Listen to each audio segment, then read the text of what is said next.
Selamat pagi anak-anak, salam sehat selalu ya. Nah, untuk hari ini kita akan lanjutkan materinya, yaitu tentang sistem peredaran darah pada manusia.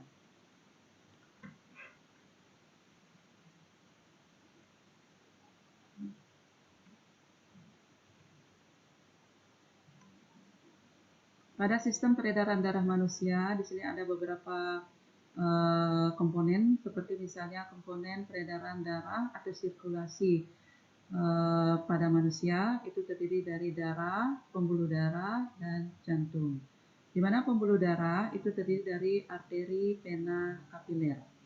Kemudian yang kedua, sistem peredaran darah pada manusia itu meliputi sistem peredaran darah tertutup dan sistem peredaran darah ganda.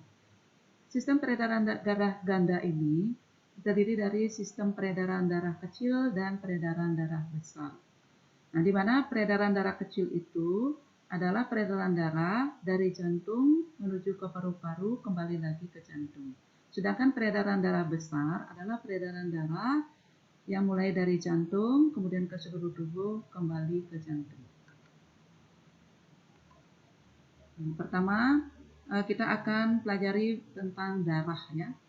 Nah, di mana di dalam darah itu akan terdapat plasma darah, itu di mana plasma darah terdapat sel-sel darah merah, itu eritrosit, dan sel darah putih atau leukosit, dan keping darah merah atau trombosit. Nah, kalau kita lihat di dalam tubuh orang dewasa, volume darahnya lebih kurang 5 liter. Nah, kemudian kita akan lihat bagaimanakah darah itu mengalir di dalam tubuh kita. Nah, darah yang mengalir di dalam tubuh kita, seperti tadi sudah dikatakan, akan membawa gas dan membawa makanan. Ini dimulai dari paru-paru ya. Nah, di mana paru-paru ini ada paru-paru kiri dan ada paru-paru kanan ya. Dari paru-paru kiri maupun kanan, darah itu akan keluar dari jantung, itu akan melewati vena pulmonalis, yaitu dia akan membawa oksigen, akan menuju ke jantung. Jantung yang dituju pertama adalah serambi, itu serambi kiri ya, serambi kiri, kemudian ke bilik kiri, kemudian darah itu nanti akan dibawa keluar tubuh, yaitu melewati pembuluh darah nadi yang besar, itu aorta, menuju ke tubuh bagian atas, yaitu nanti di tubuh bagian atas akan diikat pada pembuluh kapiler, dan nanti pada pembuluh kapiler ini akan memberikan oksigen itu kepada tubuh bagian dada, kepala, dan tangan ya. Kemudian darah itu juga akan membawa oksigen ke tubuh bagian bawah, yaitu pada kapiler bawah oksigen itu akan diikat, kemudian akan diberikan ke bagian tubuh bawah, yaitu perut dan kaki. Kemudian setelah oksigen diikat pada pembuluh kapiler, maka CO2-nya otomatis akan dilepas ya. CO2 yang dilepas itu harus keluar dari dalam tubuh ya. Keluarnya CO2 itu harus melewati tubuh bagian kanan. Dia akan keluar melewati pembuluh vena, yaitu pembuluh vena yang besar yang namanya vena cava. Kalau datangnya dari tubuh bagian bawah, dia akan melewati vena cava inferior. Kalau datangnya dari tubuh bagian atas, dia akan melewati vena cava superior. Nah, ini sama-sama akan menuju ke jantung sebelah kanan. Kemudian jantung sebelah kanan yang dituju pertama adalah serambi kanan, kemudian menuju ke bilik kanan, kemudian nanti akan ketemu dengan pembuluh darah arteri pulmonalis. Kemudian sama-sama akan menuju ke paru-paru kanan maupun paru-paru kiri. Nah, kemudian setelah sampai di paru-paru, karbon dioksida itu akan diikat di paru-paru, kemudian oksigen yang ada pada paru-paru akan dilepas.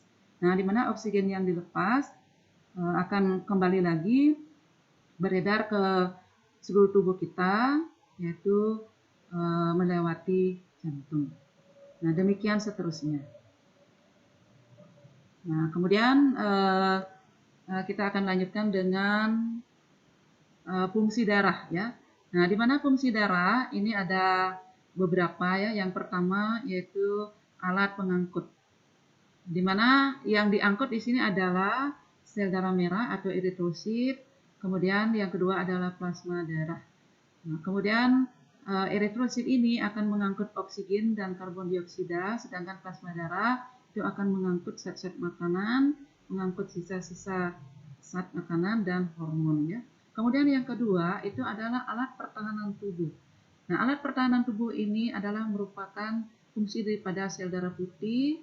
Nah, di mana fungsi sel darah putih itu adalah untuk memakan bibit penyakit, kemudian untuk membentuk antibodi. Kemudian yang ketiga adalah mengatur suhu tubuh. Nah, di mana mengatur suhu tubuh ini artinya adalah darah itu akan membawa panas dari dalam tubuh menuju ke luar tubuh atau kulit akan dilepaskan ya. Kemudian yang selanjutnya adalah sebagai penutup luka. Ketika tubuh luka, maka trombosit itu akan mengeluarkan enzim trombokinase.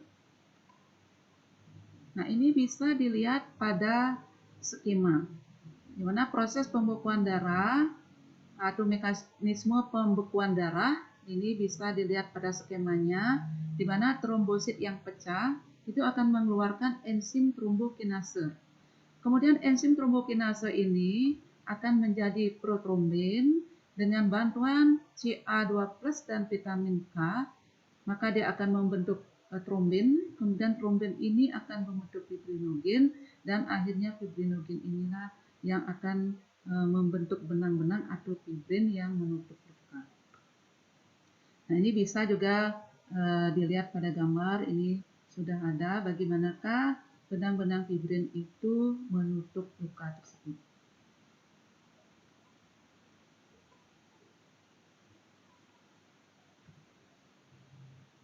Nah, kemudian di sini ada komponen darah. Kalau diperhatikan, darah yang ditempatkan dalam suatu tabung, setelah beberapa lama nanti akan darah itu terpisah.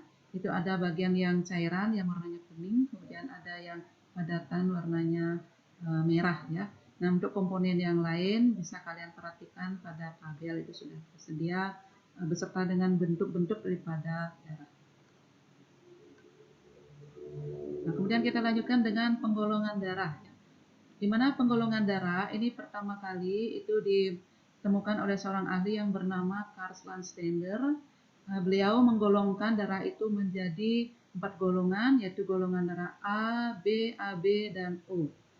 Nah, di mana penggolongan darah ini didasarkan atas aglutinogen dan aglutinin. Nah, seperti misalnya contohnya bisa kalian lihat, yaitu pada tabel sudah ada.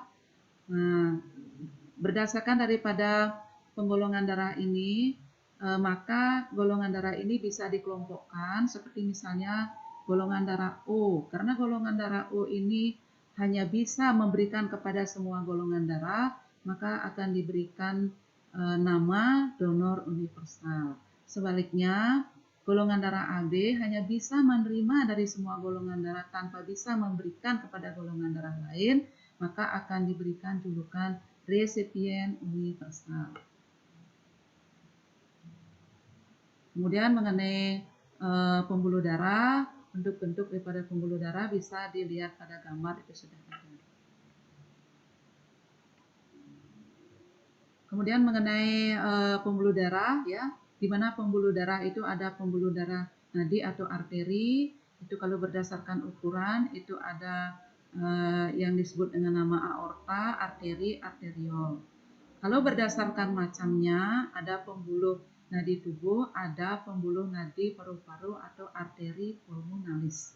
Kemudian pembuluh balik atau vena itu terdiri dari pembuluh balik bagian atas atau vena cava superior, pembuluh balik bagian bawah, vena cava inferior, pembuluh balik paru-paru atau vena pulmonalis. Kemudian ada pembuluh kapiler. Nah, itu adalah merupakan tempat terjadinya pertukaran zat antar darah dan jaringan. Kemudian jantung itu bisa kembali dilihat pada sistem peredaran darah. Silakan dilihat pada gambar. Kemudian limpa ini juga merupakan fungsi atau tempat daripada menghancurkan kuman, tempat pembuatan limfosit dan antibodi. Kemudian kita lanjutkan dengan gangguan-gangguan pada sistem peredaran darah. Nah, di sini ada beberapa, yaitu sleep paresis, kemudian hipotensi, hipertensis, kemudian anemia, kanker darah, kemudian hemofili, dan lain sebagainya. Itu penjelasannya sudah ada.